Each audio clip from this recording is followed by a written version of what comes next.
My family blocked me for 10 years. Then I won the lottery. At our reunion dinner, my brother handed me a drink with a smile.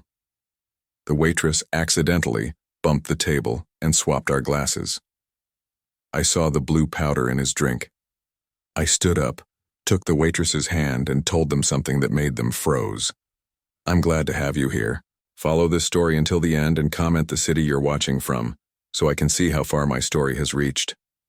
The phone rang at exactly 7:32 on a Tuesday morning, cutting through the silence of my small apartment like a blade through paper. I stared at the unknown number flashing on my screen, coffee mug halfway to my lips, steam still rising from the black liquid that had become my only companion these past 10 years. I almost didn't answer.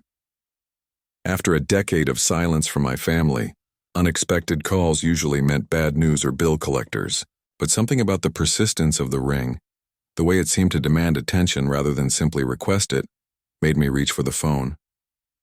Philip speaking. Phil, it's Alan.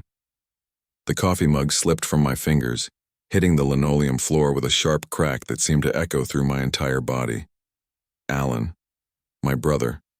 The same voice that had told me 10 years ago that I was no longer welcome at family gatherings, that I was a disappointment, that maybe it was better if I just stayed away. Alan, I managed to say, my voice barely above a whisper. Yeah, it's me. His voice sounded different somehow. Softer. Almost. Humble. I know this is unexpected. I know we haven't talked since you told me I was dead to the family. I finished for him, memories flooding back like a dam had burst in my mind. There was a long pause. I could hear him breathing on the other end, the same slightly labored breathing he'd had since childhood asthma. Some things never change, I thought bitterly. Phil, I've been thinking a lot lately. About what happened. About how things ended between us. His voice cracked slightly. I was wrong. We were all wrong. And I miss my brother. I sank into my worn armchair, the same one I'd bought from a thrift store when I'd first moved into this $800 a month apartment. It wasn't much, but it was mine. Everything in this small space was mine, earned through my own sweat and determination after my family had cast me out like a piece of unwanted furniture. What do you want, Alan? I asked, though my voice had lost some of its edge. I want to see you. I want to talk, face to face. He paused again. I know you probably think I'm crazy for calling after all this time, but I heard about your good fortune. My blood went cold, of course that's what this was about. 3 months ago, I'd won $57 million in the state lottery. I'd been careful, discreet, but news like that has a way of traveling, especially to family members who suddenly remember your existence. My good fortune, I repeated slowly. The lottery, Phil. Congratulations. I mean that sincerely. His voice took on that tone I remembered from childhood, the one he used when he wanted something but was trying to sound casual about it. But that's not why I'm calling. Well, not entirely. It made me realize how much time we've wasted, how much I've lost by being too proud to reach out. I stood up and walked to my small kitchen window, looking out at the busy street below. People hurried past on their way to work, to lives that mattered, to families who actually wanted them around. I'd watched this same view for 10 years and it had never felt as lonely as it did in this moment. You cut me out of your life, I said quietly. You, Veronica. Everyone. When Dad died and left me that $20,000 inheritance instead of you, you all acted like I'd stolen it from you, like I'd somehow manipulated a dying man. I know. God, Phil, I know. And I hate myself for it. We all do. His voice was thick with what sounded like genuine emotion. Veronica, especially. She's been after me for years to call you, to make things right. Veronica, my sister-in-law who had once accused me of being a selfish parasite who only cared about money. The woman who had convinced the rest of the family that I was somehow responsible for Alan's financial problems, even though I'd been struggling to make ends meet myself back then. She wants to make things right? I asked, unable to keep the skepticism out of my voice. She does. We both do.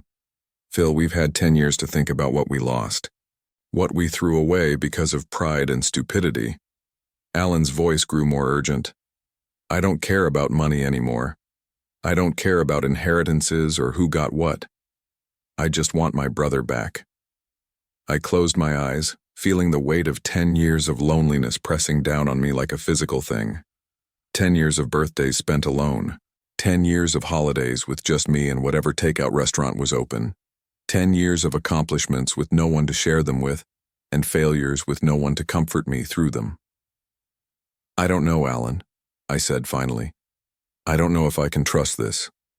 I understand, I do, but will you at least consider it? Will you meet with me? Just once? He paused. There's this restaurant, Belmont's downtown, remember? We used to go there with Dad when we were kids. The place with the red leather booths and the old piano player. I remembered. I remembered being 8 years old, sitting in those red booths, sharing a piece of chocolate cake with Alan while Dad told us stories about his own childhood. Back when we were brothers, back when family meant something. Thursday night, Alan continued. 7 o'clock. If you come, we'll talk. If you don't, well, at least I'll know I tried. I found myself nodding even though he couldn't see me. I'll think about it. That's all I ask. Relief flooded his voice. Phil, I know I don't deserve forgiveness, but I'm hoping you'll give me the chance to earn it.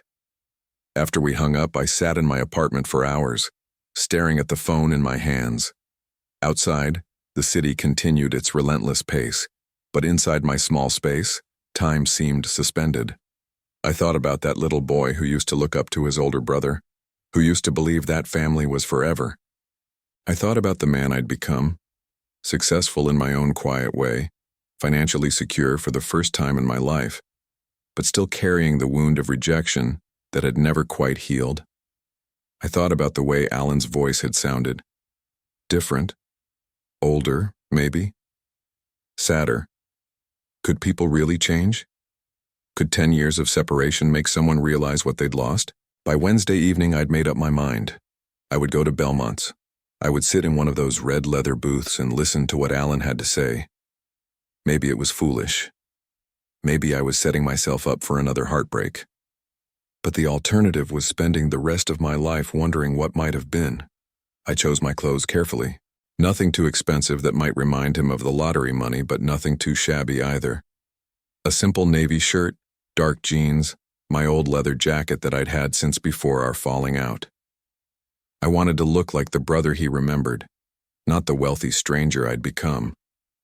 As I walked toward Belmont's on Thursday evening, my heart hammered against my ribs with a rhythm I hadn't felt since I was a teenager asking someone to prom. The restaurant's warm glow spilled onto the sidewalk, and I could hear the faint sound of piano music drifting through the windows.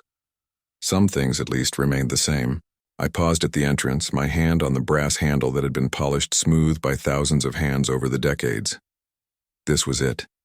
This was the moment that would either begin healing a 10-year wound or tear it open all over again. But as I stood there, something cold settled in my stomach. A feeling I couldn't quite name, like the moment before a storm when the air becomes heavy and electric. I told myself it was just nerves, just the natural anxiety of seeing family after so long. Still, the feeling lingered as I pulled open the door and stepped inside. The hostess smiled warmly and led me through the familiar maze of tables toward the back corner where Alan had said he'd be waiting. And there he was, sitting in our old booth, looking older and grayer than I remembered, but unmistakably my brother. He stood when he saw me approaching, and for a moment neither of us moved. Then he stepped forward, arms outstretched, and embraced me like no time had passed at all. But even as I hugged him back, even as I felt the strange comfort of family connection after so many years, that cold feeling in my stomach grew stronger. You look good, Phil. Really good. Alan's smile seemed genuine as we settled into the booth, but there was something in his eyes that I couldn't quite read. A flickering quality, like a candle flame in a draft. You too, I lied. The truth was, Alan looked tired. More than tired. He looked like a man carrying a weight that was slowly crushing him. His expensive suit couldn't hide the slight tremor in his hands or the way his eyes kept darting around the restaurant, as if he were expecting someone. "Veronica sends her love," he said, signaling the waitress. "She wanted to come tonight, but I thought it might be better if it was just us first. You know how it is." I nodded, though I wasn't sure I did know how it was. The Veronica I remembered wouldn't have missed an opportunity to control a conversation, especially one involving money. Her absence felt deliberate, calculated. The waitress approached our table, a young woman with dark hair pulled back in a ponytail and kind eyes that seemed to take in everything around her. She moved with the efficiency of someone who'd been doing this job for a while, but there was something else about her that caught my attention. The way she glanced between Alan and me, as if she were studying us. "Good evening, gentlemen. Can I start you off with something to drink?" Her voice was warm, professional. "We'll have a bottle of your best red wine," Alan said without hesitation. "Something special, we're celebrating." I raised an eyebrow. "We are?" "A reunion," Alan said, that flickering smile returning. "Brothers finding their way back to each other. If that's not worth celebrating, I don't know what is." The waitress, her name tag read Sarah, nodded and disappeared toward the bar. I watched her go, noting how she moved with purpose but kept glancing back toward our table. Probably just good customer service, I told myself. "So," Alan said, leaning back against the red leather, "tell me everything. How have you been? Really been?" I considered the question. How had I been? Lonely. Successful in small ways. Careful with my money even after the lottery win. Building a life that was mine, even if it was a life lived largely in solitude. "I've been okay," I said finally. "Working. Living quietly. You know me." "I do know you." Alan's voice took on that tone again, the one that made my shoulders tense without me understanding why. Always the humble one. Always content with less. "Is that a bad thing?" No, of course not." He held up his hands. "It's admirable, actually. Very. You." Sarah returned with the wine, a bottle that looked expensive enough to cost more than my monthly rent. She presented the label to Alan, who waved her off impatiently. "Just pour it. We trust your judgment." As she opened the bottle, I found myself watching her hands. Steady, careful, professional. But when she looked up and caught my eye, there was something there. A wariness that matched the feeling in my own chest. "How's business?" I asked Alan, as Sarah poured the wine into 2 crystal glasses. "Good. Really good, actually." But the way he said it, the slight tightness around his eyes suggested otherwise. "The construction company is doing well. Lots of new developments going up around the city." I knew enough about Alan's business to know that the construction industry had been struggling lately. Rising costs, labor shortages, supply chain issues. But I didn't press. This dinner was supposed to be about reconciliation, not interrogation. Sarah finished pouring and set the bottle on the table. "Are you ready to order, or would you like a few more minutes?" "A few more minutes," Alan said, his attention already back on me. "Thank you." She nodded and stepped away, but I noticed she didn't go far. She busied herself with cleaning a nearby table, well within earshot of our conversation. "So," Alan continued, lifting his wine glass, $57 million. That must feel incredible. And there it was, the elephant in the room, finally acknowledged. I picked up my own glass but didn't drink. "It's surreal," I said honestly. "I keep thinking I'm going to wake up and it'll all be a dream." "What are you going to do with it? I mean, that kind of money. The possibilities are endless." "I haven't really decided. Maybe travel. Maybe buy a bigger place." I shrugged. "Honestly, I'm still getting used to the idea." "You always were careful with money." Alan's laugh sounded forced. "Remember when we were kids and you'd save every penny of your allowance while I spent mine the day I got it?" I remembered. I also remembered how Alan used to borrow my saved money and rarely pay it back. Our parents had called it sharing. I'd called it theft, though I'd been too young to articulate it that way. "Some habits die hard," I said. "That's good, though. Smart." Money can disappear faster than you think if you're not careful. His grip tightened on his wine glass. Trust me on that. There was something in his voice, a bitterness that made me look at him more closely. The expensive suit, I realized, was slightly wrinkled. His watch, which I'd assumed was new, had a small scratch on the face. The signs were subtle, but they were there. Alan, are you okay? Financially, I mean? His face went through a series of micro-expressions: surprise, defensiveness, calculation, and finally something that looked almost like relief. Why would you ask that? Just a feeling. He was quiet for a long moment, swirling the wine in his glass. When he looked up at me again, his eyes were bright with what might have been tears. Things have been challenging. The business took some hits during the pandemic. We overextended on a couple of projects. He took a shaky breath. I didn't want to burden you with this, that's not why I called. But even as he said it, I could see that it was exactly why he'd called. The timing was too perfect. A brother he hadn't spoken to in 10 years suddenly reaching out just months after that brother became wealthy beyond imagination. How bad is it? I asked. Bad enough? He managed a weak smile. But we're working through it. Veronica's been amazing, really. Cutting back, finding ways to save money, we'll figure it out. Sarah appeared beside our table again, this time with a basket of bread and a small plate of olive oil. Have you decided what you'd like to order? She asked. Actually, Alan said, could you give us just a few more minutes? We're having an important conversation. Of course. But as she turned to leave, she caught my eye again, and this time the wariness was unmistakable. More than wariness. It was almost like a warning. Phil, Alan continued once she was gone, I need you to know something. This dinner, this conversation, it's not about money. It's not about the lottery. It's about us, about family. I wanted to believe him. God, how I wanted to believe him. But every instinct I'd developed during 10 years of solitude was screaming that something was wrong. I know you probably think I'm here because of the money, Alan continued. And I understand why you'd think that. Our history isn't great when it comes to financial issues. No, it's not. But I've learned from that. We all have. Money isn't everything, Phil. Family is everything. He leaned forward, his intensity palpable. Do you know what it's been like these past 10 years not having my brother in my life? Not being able to call you when Dad had his heart attack? Not being able to share the good times or ask for advice during the bad ones? His words hit me harder than I'd expected, because the truth was I did know. I knew exactly what it had been like because I'd lived it too.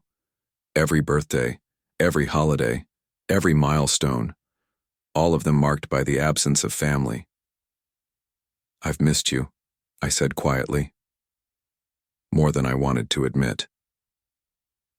Then let's not waste any more time. Alan lifted his wine glass again. To second chances, to family, to the future. He waited for me to lift my glass. The wine caught the light from the overhead fixture, deep red and rich. Around us, the restaurant hummed with quiet conversation and the gentle notes of the piano player in the corner, the same elderly man who'd been playing here since we were children. But as I reached for my glass, I caught sight of Sarah again. She was at the bar now, but her attention was fixed on our table, and the expression on her face wasn't just wary anymore, it was alarmed. She took a step toward us, then stopped, as if fighting an internal battle. Her eyes met mine across the dining room, and in that moment I saw something that made my blood run cold. The wine glass felt heavier in my hand than it should have. Alan held his own glass up, waiting for me to complete the toast. His smile stretched tight across his face like a mask that didn't quite fit. The candlelight flickered between us, casting dancing shadows that made everything feel surreal, like I was watching this scene from outside my own body. To second chances, I repeated slowly, lifting my glass. But as I brought it toward my lips, something made me pause. Maybe it was the way Alan's eyes never left my face, watching my every movement with an intensity that felt predatory. Maybe it was the slight tremor in his hand that he was trying so hard to hide. Or maybe it was Sarah, the waitress, who had moved closer to our table and was now standing just a few feet away, her face pale with something that looked like desperation. "Actually," I said, setting my glass back down, "I think I should use the restroom first. All that coffee this morning, you know?" Alan's face flickered with something. Disappointment? Frustration? But he quickly covered it with another one of those forced smiles. "Of course. Take your time." As I stood up, I caught Sarah's eye. She gave me the smallest nod, so subtle I almost missed it. But in that nod, I saw confirmation of something I'd been feeling since the moment I walked into this restaurant. I was in danger. The restroom was small and dimly lit, with old-fashioned fixtures that belonged to another era. I splashed cold water on my face, staring at my reflection in the spotted mirror. What was I doing here? What had I expected from this reunion? That Alan would magically be the brother I remembered from childhood? That 10 years of silence and resentment would disappear over dinner and wine? I dried my hands with a paper towel, trying to organize my thoughts. Maybe I was being paranoid. Maybe the isolation of the past decade had made me suspicious of everyone, even family. Maybe Alan really had changed, really did want to reconcile. But as I reached for the door handle, I heard footsteps in the hallway outside. Quick, urgent footsteps that stopped right outside the restroom door. "Sir?" It was Sarah's voice, barely above a whisper. "Sir, please, I need to tell you something." I opened the door carefully. The hallway was empty except for Sarah, who looked around nervously before stepping closer. "I'm sorry to bother you, but I had to warn you." Her words came out in a rush. "I saw something, at your table, when you went to the restroom." My stomach dropped. "What did you see?" "Your brother, he put something in your drink. A small packet, blue powder. He was very careful, very quick, but I saw it." Her hands were shaking. "I've been working here for 3 years, and I've never seen anything like it." The world seemed to tilt sideways. I gripped the doorframe to steady myself. "Are you sure?" "Completely sure. I was watching because something felt off about him all evening. The way he kept checking his phone, the way he insisted on ordering specific wine, the way he kept looking toward the entrance like he was expecting someone." She took a shaky breath. "Sir, I don't think you should go back to that table." But even as she said it, I knew I had to. I had to see this through, had to understand what my own brother was planning to do to me. "Thank you," I said quietly. "Thank you for telling me." "What are you going to do?" I thought for a moment. "I'm going back to the table, but I need you to do something for me." Sarah nodded eagerly. "When I get back, I'm going to ask for fresh glasses. I'm going to say something about mine having a spot on it. Can you help me with that?" "Of course. But sir, maybe you should just leave. Call the police." "Not yet. I need to understand why. I need to know what's really happening here." I walked back to the table on unsteady legs, my mind racing. Alan looked up as I approached, that same forced smile plastered on his face. "Feel better?" he asked. "Much, thanks." I sat down and looked at my wine glass, still sitting exactly where I'd left it. To anyone else, it would look perfectly normal. Crystal clear, deep red wine. Nothing unusual about it at all. "Actually, could we get fresh glasses? This one has a spot on it." Alan's face went through a series of micro-expressions, surprise, confusion, then something darker. "A spot? I don't see anything." "Just here, on the rim." I pointed to an imaginary mark. "I'm probably being too picky, but you know how I am." Sarah appeared at our table as if summoned. "Is everything all right, gentlemen?" "Could we get fresh glasses, please?" I asked. "This one seems to have a spot." "Of course." She gathered both glasses quickly and efficiently.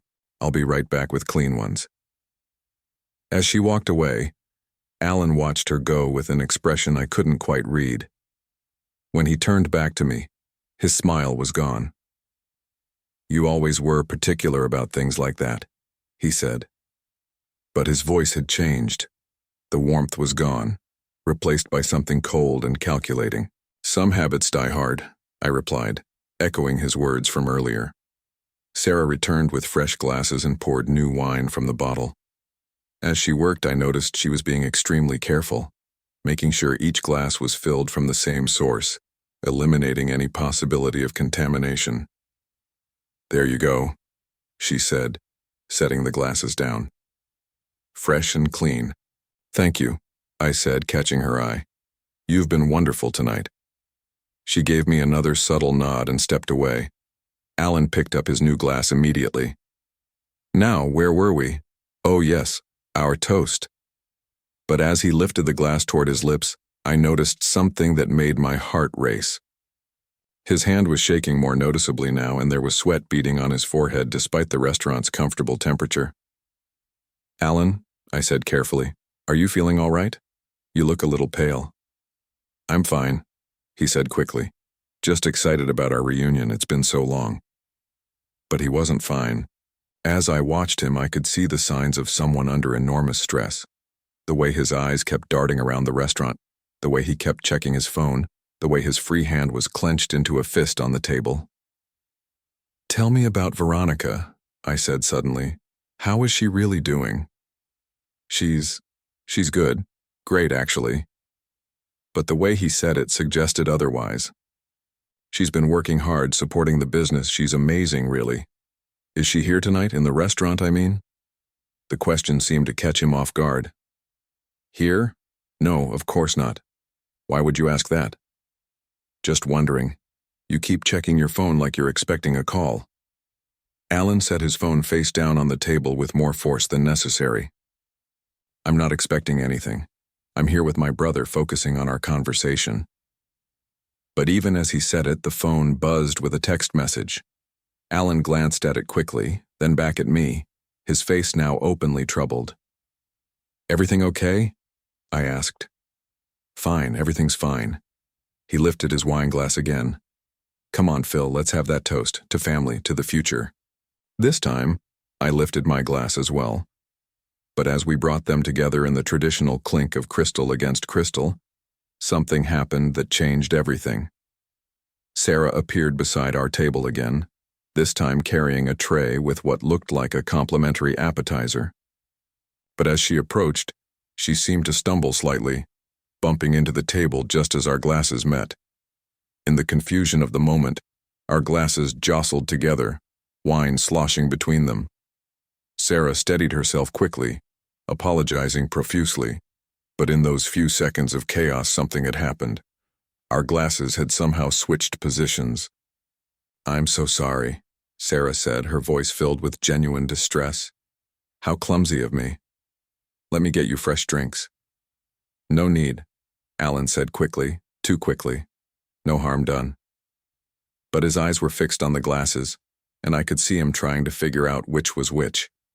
In the dim candlelight with the identical crystal and identical wine, it would be impossible to tell them apart.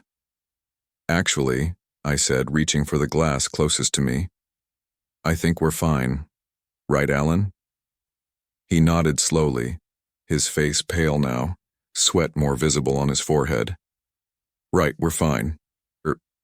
I lifted my glass, or what I thought was my glass, toward my lips, watching Alan over the rim. He was staring at me with an expression I'd never seen before. Not the loving brother from our childhood. Not even the angry, resentful man who had cut me out of his life 10 years ago. This was the face of someone desperate, someone dangerous, someone who had been caught in an act so terrible that there was no going back. "To family," I said, and took a sip. Alan lifted his own glass with trembling hands. As the wine touched his lips, I saw something in his eyes that made my blood run cold. It wasn't just desperation anymore. The wine had barely touched Alan's lips when I saw the change in his expression. What started as forced confidence crumbled into something raw and terrified. He set his glass down with shaking hands, his face now ashen under the restaurant's warm lighting. "You know," I said quietly, my voice steady despite the storm raging inside me. "You know what just happened, don't you?" Alan's mouth opened and closed like a fish gasping for air. "Phil, I don't understand what you're talking about." But his eyes told a different story. They darted between the wine glasses, between my face and Sarah's retreating figure, between his phone and the exit. He was calculating, trying to figure out his next move, but the panic was winning. The blue powder, I said simply. The words hit him like a physical blow. He actually recoiled, pressing back against the red leather booth as if he could disappear into it. How did you? He stopped himself, but it was too late. How did I know? I leaned forward, keeping my voice low enough that the other diners couldn't hear. Because someone was watching, someone who cared enough about a stranger to risk her job to warn me. Alan's gaze snapped toward the bar where Sarah was standing, her face pale but determined. That little, don't. The word came out sharper than I intended. Don't you dare blame her for doing the right thing. The only person to blame here is you. The silence stretched between us, filled with the gentle piano music and the soft murmur of other conversations. Normal people having normal dinners, unaware that at the corner table one brother had just tried to. What? The reality of what had almost happened was too enormous to fully process. Why? I asked finally. Just tell me why. Alan closed his eyes, and when he opened them again there were tears. You don't understand the pressure I'm under, Phil. The debts, the creditors calling day and night. Veronica. She's been so patient, but I can see it in her eyes. The disappointment, the fear that we're going to lose everything. So you thought the solution was to hurt me? I thought. He rubbed his face with both hands. I wasn't thinking clearly. When I heard about the lottery, it felt like a sign. Like maybe there was a way out of this mess. By eliminating me. By becoming your heir. The words came out in a whisper. I had this whole plan. You'd have an accident, a heart attack, something sudden but natural looking. And since you don't have a will as your only living relative, I'd inherit everything. It seemed logical. The casual way he said it, as if we were discussing the weather, made my stomach turn. Logical. You were going to murder me and you call it logical. It wasn't supposed to be like this. His voice rose, then dropped again as he remembered where we were. I never wanted it to be personal. I love you, Phil. You're my brother. No. I shook my head slowly. A brother doesn't do what you just tried to do. A brother doesn't plan something like this for months and then look you in the eye and pretend it's about reconciliation. Alan wiped his nose with his napkin, leaving behind a smear of tears and snot. Months? What are you talking about? I reached into my jacket pocket and pulled out a small digital recorder. Alan's eyes widened as I set it on the table between us. I hired a private investigator 3 weeks ago, I said. The day after you called me. You what? I'm not stupid, Alan. A brother who hasn't spoken to me in 10 years suddenly wants to reconcile right after I win the lottery? I knew something was wrong. I pressed play on the recorder. Alan's voice filled the small space between us, tinny but clear. The restaurant is perfect. Lots of ambient noise, dim lighting. If something happens to him there, it'll just look like a heart attack or stroke. Stress of the reunion, you know? Veronica's voice responded. And you're sure this will work? The stuff Marcus got for us? He said it's foolproof. Tasteless, odorless, looks natural. Phil drinks it, has what looks like a medical emergency, and we're free and clear. Rich and free and clear. I stopped the recording. Alan was staring at the device like it was a venomous snake. Marcus? I asked. Who's Marcus? Alan's face somehow managed to go even paler. How long have you been recording us? Long enough to know that this wasn't a spur-of-the-moment decision. Long enough to know that Veronica is not only aware of your plan but actively helping. Long enough to know that you've been planning my death since the week after the lottery numbers were announced. Phil, please, you have to understand. I understand perfectly. You and your wife decided that $57 million was worth more than my life. I picked up the recorder and slipped it back into my pocket. The question now is what I'm going to do about it. Alan leaned forward desperately. We can work this out. We're family. We can figure out a solution that works for everyone. A solution? I almost laughed. You just tried to kill me, Alan. In what universe is there a solution to that? The money, I'll pay you back. Whatever you want, I'll give you. With what? You just told me you're broke. He was spiraling now, grasping at anything that might save him. The business, I'll sign over the business. You can have everything. I don't want your failing construction company. I don't want anything from you except an explanation. Help me understand how the brother who used to share his Halloween candy with me turned into someone who could plan my murder." Alan was quiet for a long time, staring at his hands folded on the table. When he finally spoke, his voice was barely audible. "It started small, a few bad investments, some contracts that went sideways. I thought I could fix it, you know. I thought if I just worked harder, made better deals, everything would be okay." He looked up at me with red-rimmed eyes. But it kept getting worse. The hole kept getting deeper. And then Veronica started talking about what would happen if we lost everything. The house, the business, our reputation. She said people would never respect us again. "So you decided to kill me." It wasn't supposed to feel like killing. It was supposed to be cleaner than that. More like a business transaction. The words hung in the air between us like poison gas. I felt sick, not just from what he'd tried to do, but from the realization that this person sitting across from me wasn't my brother anymore. Maybe he never had been. Maybe the Alan I remembered from childhood was just a story I'd told myself to make sense of a relationship that had always been one-sided. "There's something else you should know," I said quietly. "Something the private investigator discovered." Alan's face went white. "What?" "Marcus, your supplier. He's an undercover police officer."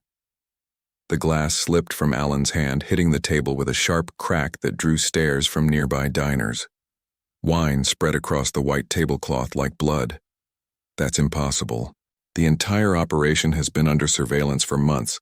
They've been building a case against a network of people who've been providing substances to desperate individuals. You're not their first customer, Alan. You're just the one who's going to help them close the net." I could see his mind working, trying to process this new information, but the stuff he gave us was harmless. Probably just crushed vitamins or sugar. They wanted to see how far you'd go, what you'd actually do when the moment came. I leaned back against the booth, suddenly feeling exhausted. "Congratulations, you passed their test." Alan put his head in his hands. Around us, the restaurant continued its peaceful evening rhythm, unaware that at table 12, a man's entire world was collapsing. "What happens now?" he asked without looking up. "Now? Now you have a choice." I signaled Sarah, who approached our table cautiously. "I'd like the check, please." "Of course," she said, but she was looking at Alan with concern. "Is everything all right?" "Everything's fine," I told her. "Thank you for everything tonight. You probably saved my life." She nodded once and disappeared toward the front of the restaurant. Alan finally looked up. "What choice?" "You can turn yourself in, cooperate with the police, help them build their case against the network. Maybe you'll get a reduced sentence for cooperation.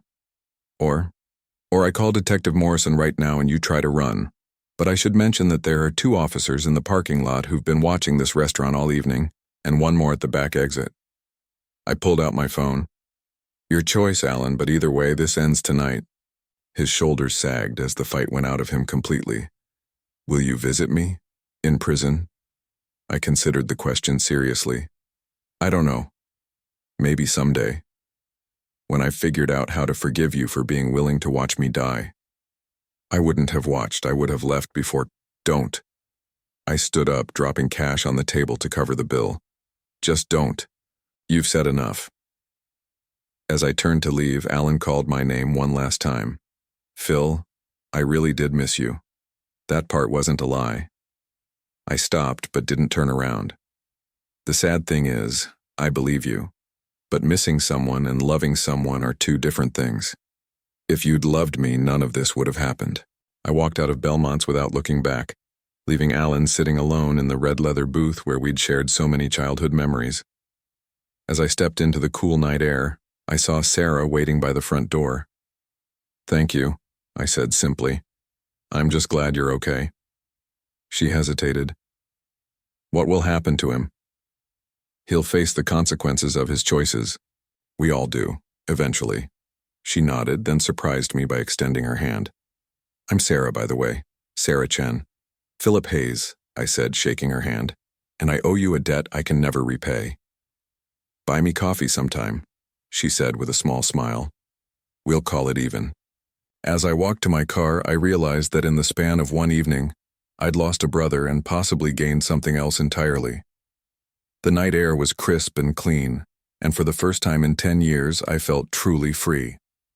3 days passed before I could bring myself to answer my phone again. It had been ringing constantly.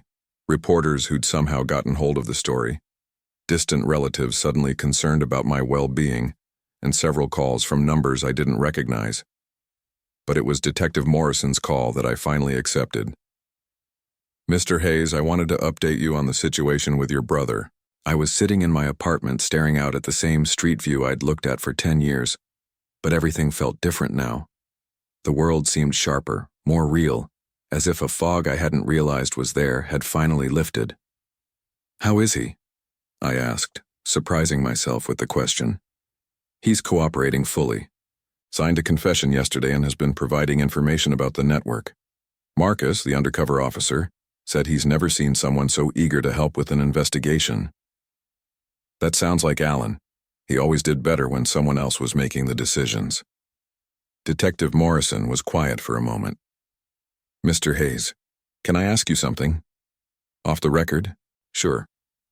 How did you know? To hire a private investigator, I mean. Most people would have just been happy to hear from family after so long.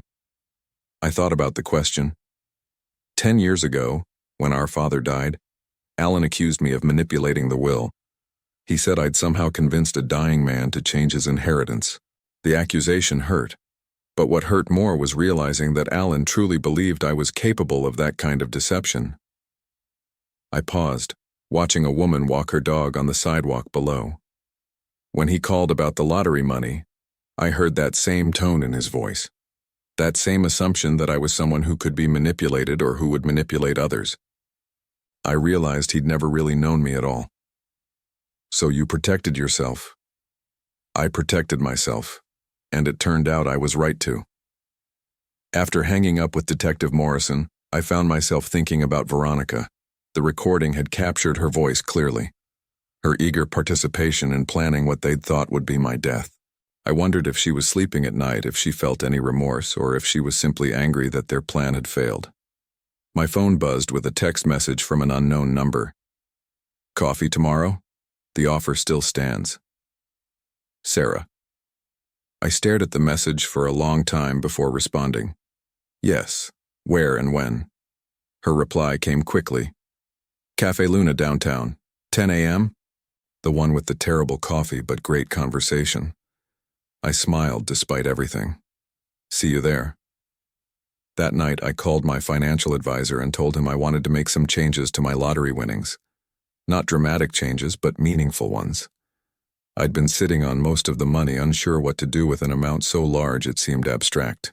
But Alan's betrayal had clarified something for me. Money without purpose was just numbers on a statement. I want to set up a foundation, I told him. Something to help people in financial crisis find legitimate solutions instead of. I paused, not sure how to finish the sentence. Instead of making desperate choices, he suggested. Exactly. The next morning, I arrived at Cafe Luna 15 minutes early and chose a table by the window where I could watch people pass by on the street. It was a busy area, full of office workers grabbing their morning caffeine and college students with backpacks full of books. Normal people living normal lives, unaware that just a few blocks away, a man was sitting in a jail cell because he'd been willing to kill for money.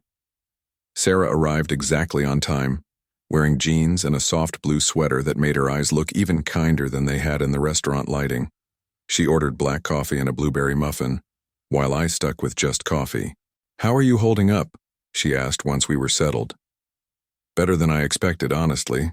It's strange, I thought I'd feel more traumatized, but mostly I just feel relieved. Relieved? For 10 years I wondered if I'd done something wrong, if I'd somehow deserved to be cut out of my family's life. Now I know the truth. They weren't cutting me out because of who I was. They were cutting me out because of who they were. Sarah nodded slowly. That must be painful in a different way. It is. But it's also freeing.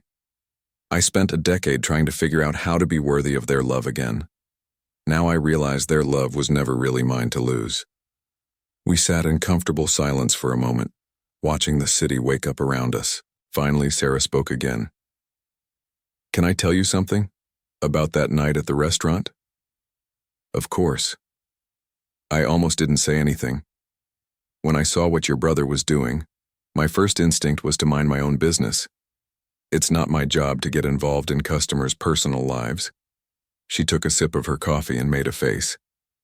This really is terrible coffee. But you did get involved. Because I saw your face when you were talking about your family. There was so much hope there, so much genuine love. It reminded me of how I felt when my own family finally started talking to me again after I came out. Your family cut you off too? For 3 years. My parents couldn't accept that I was gay, and my siblings followed their lead.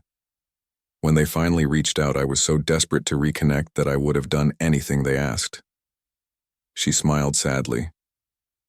Luckily, they'd actually changed. They'd learned and grown and genuinely wanted me back in their lives. But seeing you that night, I realized how easily I could have been manipulated if their motives had been different. So you saved me because you understood. I saved you because everyone deserves to know when someone they love is betraying them, even if the truth is painful. We talked for 2 hours, covering everything from our childhoods to our dreams for the future. Sarah told me about her job at the restaurant, which she was using to put herself through nursing school. She wanted to work in oncology, helping people through the most difficult time of their lives. What about you? She asked. Now that you have all this money, what do you want to do with your life? I told her about the foundation idea, about wanting to help people find legitimate ways out of financial crisis.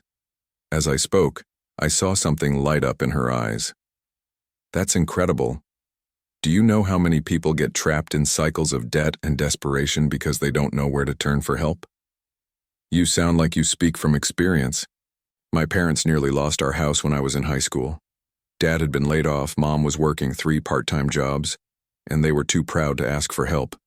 They came so close to making some very bad decisions because they thought they were out of options. What happened? A social worker at my school noticed I was stressed and figured out what was going on. She connected my parents with legitimate resources, job training programs, temporary assistance, financial counseling. It took 2 years, but they got back on their feet. Sarah leaned forward, her excitement evident. That's exactly what your foundation could do. Be that bridge between desperation and hope. As we left the cafe, Sarah surprised me by asking, "Would you like to have dinner sometime? Somewhere that serves better coffee?" I found myself smiling, really smiling, for the first time since this whole ordeal began. I'd like that very much. That afternoon, I received an unexpected visitor. Veronica stood at my apartment door looking haggard and years older than when I'd last seen her. Her usually perfect hair was unkempt, her makeup smudged, and her expensive clothes wrinkled. "Philip, we need to talk." I considered not letting her in, but curiosity won. I opened the door wider and gestured toward the living room. "Thank you," she said, settling onto my couch as if her legs could no longer support her weight. "What do you want, Veronica?" "I want to apologize. I want to explain. I want to—" She stopped, covering her face with her hands. "I don't know what I want anymore." "Did Alan send you?" "Alan doesn't even know I'm here.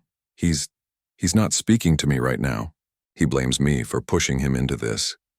"Did you? Push him?" She was quiet for so long I thought she wouldn't answer. Finally, she looked up, her eyes red with tears. "I was scared, Philip. We were drowning in debt, and every day brought more bad news. The business was failing, the house was in foreclosure, and I could see Alan falling apart. When we heard about your lottery win..." She shrugged helplessly. "It felt like a lifeline. So you decided I should die for it. We convinced ourselves it wouldn't really be murder, that it would look natural, like a medical emergency. We told ourselves you wouldn't suffer, that you wouldn't even know what was happening." She laughed bitterly. "We made up this whole story about how you'd want us to be financially secure, how you'd understand if you knew how desperate we were. But you knew I would never willingly give you that money. Because we'd been horrible to you for 10 years. Because we'd cut you out over $20,000 when you'd probably give us 10 times that now without thinking twice about it. More tears fell. We destroyed our relationship with you over pride and greed, and then we were too ashamed to admit we'd been wrong.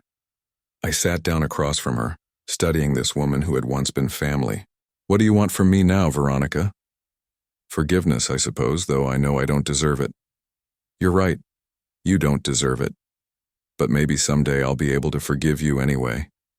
Not for your sake, but for mine. She nodded, wiping her eyes. Alan will probably go to prison. That's a consequence of choices he made. Both of you made. I know, I wanted you to know that we never stopped loving you. Even when we were planning to... She couldn't finish the sentence. We loved you, Philip. We were just too broken to love you well. After she left, I sat in my apartment thinking about love and money, about family and betrayal, about the thin line between desperation and evil. Alan and Veronica had loved me in their broken way, but their love had been conditional, based on what I could do for them rather than who I was. For the first time in 10 years, I was beginning to understand the difference. 4 months later, I stood in the lobby of a modest office building downtown, watching as workers installed a simple brass plaque beside the elevator. Hayes Foundation for Financial Recovery, bridging the gap between crisis and hope. Sarah stood beside me wearing the engagement ring I'd given her just 2 weeks earlier, a simple solitaire that caught the morning light streaming through the windows. Are you nervous? She asked, slipping her hand into mine. Terrified, I admitted. But the good kind of terrified. In a few hours, we would officially open the foundation's doors to the public. We'd spent months developing programs, hiring staff, and building partnerships with legitimate financial counselors, job training centers, and social services organizations. The foundation would offer free financial counseling, emergency assistance funds, and most importantly, education about warning signs of financial predators who preyed on desperate people. Your father would be proud, Sarah said softly. I'd been thinking about that a lot lately. My father had been a simple man who worked hard and saved carefully. He'd left me that $20,000 inheritance not because he loved me more than Alan, but because he'd seen something in me that he'd wanted to nurture. Financial responsibility, careful planning, the ability to think beyond immediate gratification. I think he would be, I agreed. My phone buzzed with a text message. It was from Detective Morrison. Alan sentenced this morning, 18 months, eligible for parole in 9 with good behavior. Thought you'd want to know.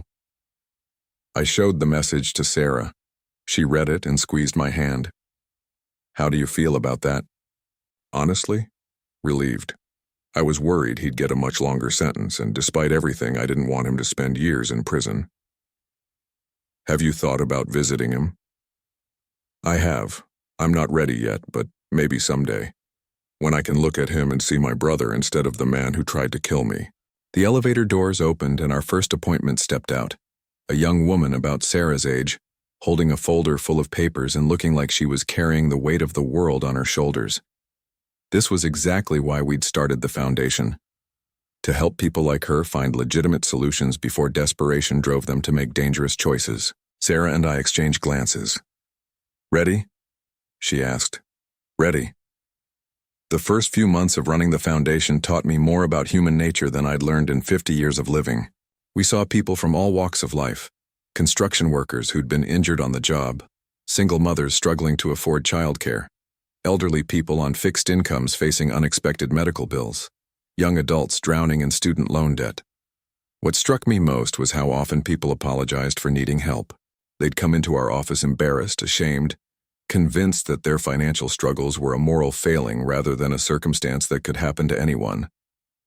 The goal isn't to eliminate financial hardship, I explained to our staff during one of our weekly meetings. It's to make sure people know they have options when hardship strikes, that they don't have to choose between their dignity and their survival. Sarah had proven invaluable in running the day-to-day operations. Her nursing background helped her connect with people in crisis, and her natural empathy made clients feel safe sharing their most vulnerable moments. We made a good team, both professionally and personally. Our first major success story came in the form of Marcus Williams, not the undercover officer who'd helped catch Alan, but a 55-year-old mechanic who'd come to us after losing his job and facing foreclosure. Traditional banks wouldn't lend to him due to credit issues, and he'd been approached by what he thought was a private lender offering quick cash. The terms seemed too good to be true, Marcus told us during his intake interview. But I was desperate. I was ready to sign anything.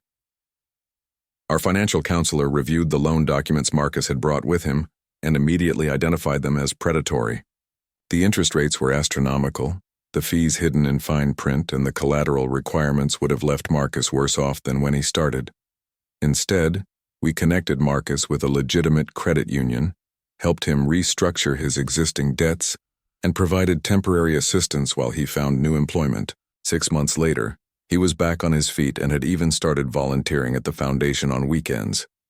"You saved my life," he told me one Saturday afternoon as we organized donation materials. Not just financially, but literally. I was so desperate I was considering, well, let's just say I was considering options that would have destroyed my family. Stories like Marcus's reminded me why this work mattered. Every person we helped was potentially one less Alan, one less Veronica, one less family destroyed by the toxic combination of desperation and greed. As autumn arrived, Sarah and I began planning our wedding. Nothing elaborate, just a small ceremony with the people who truly mattered to us. Sarah's family embraced me immediately, and I found myself experiencing something I'd thought was lost forever, the warmth of unconditional acceptance. "It's strange," I told Sarah one evening as we addressed wedding invitations. "I spent so many years thinking I was missing out on family, but I think what I was really missing was the right kind of family." "Blood doesn't make family," she replied, sealing another envelope. "Love does, and choice, and showing up for each other when it matters." 2 weeks before our wedding, I received a letter forwarded from my old apartment. Alan had somehow gotten the address wrong. The envelope was thin, just a single sheet of paper in Alan's familiar handwriting. "Phil," it began, "I know you probably don't want to hear from me, and I understand if you throw this away without reading it, but I needed to try to explain, not to excuse what I did, but to help you understand that it was never about you. Prison gives you a lot of time to think, and I've been thinking about the man I became versus the brother I used to be. Somewhere along the way, I started measuring my worth by my bank account instead of my character. Veronica and I fed off each other's fears and insecurities until we convinced ourselves that money was more important than anything else, including your life. I don't expect forgiveness. I don't deserve it. But I want you to know that I'm getting help here. Therapy, financial counseling, job training. I'm learning to be the kind of person who deserves a second chance, even if I never get one. I heard about your foundation from Veronica. She's been following the news coverage, and she told me about all the people you're helping. It doesn't surprise me that you turned your pain into something that helps others. You always were the better brother. I hope you're happy, Phil. I hope you found the family you deserve, because you deserve so much more than the one you were born into. Love, though I know I lost the right to say that. Alan." I read the letter twice, then showed it to Sarah. She read it carefully, then handed it back to me. "What do you think?" I asked. "I think he's learning.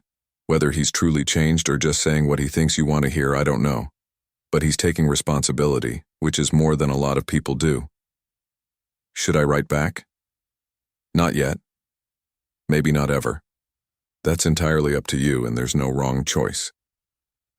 I folded the letter carefully and put it in my desk drawer. Perhaps someday I'd be ready to respond. Or perhaps this one-way communication was enough. Alan expressing his remorse, me reading it, and choosing whether to carry it forward. The night before our wedding, Sarah and I sat on my apartment balcony, looking out over the city lights. Tomorrow we'd be married, and Monday we'd be back at the foundation, helping more people find legitimate paths through financial crisis. "Do you ever regret it?" Sarah asked. "Giving up so much of the lottery money for the foundation?" "Never." I meant it. The foundation had already helped over 200 families, and we were expanding our services to include prevention education in high schools and colleges. Money sitting in a bank account doesn't change lives. Money in motion, money with purpose. That's what makes a difference. Even after everything your family put you through, you're still using your good fortune to help people avoid making the same mistakes they made. Especially because of what they put me through. I know what desperation feels like, and I know how easy it is to convince yourself that there are no legitimate options left. I took her hand, running my thumb over her engagement ring. But there are always options. Sometimes you just need someone to help you see them. The next morning, I woke up in my small apartment for the last time. After the wedding, Sarah and I would move into a modest house we'd bought together. Nothing ostentatious, but comfortable enough to start the family we both wanted. As I got dressed for my wedding, I thought about the journey that had brought me here. 10 years of loneliness followed by a betrayal so profound it could have destroyed my faith in human nature. Instead, it had led me to Sarah, to the foundation, to a life with more meaning than I'd ever imagined possible. I picked up my phone and scrolled through my contacts until I found Detective Morrison's number. "Mr. Hayes, congratulations on your wedding day." "Thank you, Detective. I was calling to ask about something. The network that Alan was involved with. How many people were caught?" 14 so far, including 3 suppliers and 11 potential victims who were actually planning to hurt others. Your brother's cooperation was instrumental in shutting down the entire operation. Good, that's really good. Mr. Hayes, if you don't mind me saying so, what your brother tried to do to you was horrific. But the way you've responded, with the foundation, with forgiveness instead of revenge, that's the kind of justice that actually makes the world better. After hanging up, I looked at myself in the mirror one last time. 50 years old, getting married for the first time, starting a new life built on love instead of blood, on choice instead of obligation. At the church, Sarah's father walked her down the aisle, while her mother dabbed at her eyes with a tissue.